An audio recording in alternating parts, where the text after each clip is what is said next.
The observation of the task force was that a chaotic situation at the collation center caused damage to property and almost brought the collation process to a halt. There was therefore the need for the military men to intervene. However, directing rifle shots at the crowd cannot be an acceptable crowd control method, since it endangers the life of fleeing youth and bystanders, including the late Dominic Nkommo, who was standing at a distance. The 4 victims who sustained gunshot injuries deny being involved in creating the chaos. They claim to be standing some distance away when they were hit by the bullet.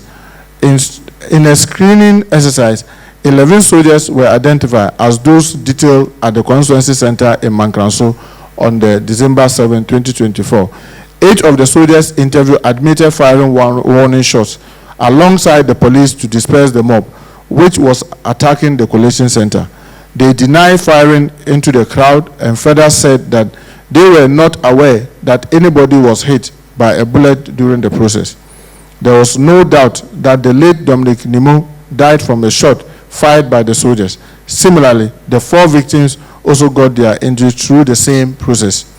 The recommendation of the Special Task Force is that the family of the late Dominic, as well as the 4 persons who sustained the gunshot injuries, should be compensated by the state. The report has since been forwarded to the Attorney General for advice and the compensations to the families of the deceased and the injured persons. Ladies and gentlemen of the press, it is worth noting that the report has been sent to the Office of the Attorney General for further actions and prosecutions.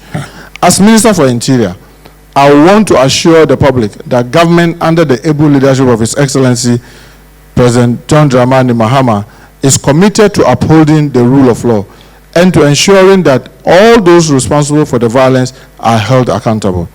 Government will continue to work with all stakeholders to strengthen democratic institutions and ensure that elections in the country are peaceful.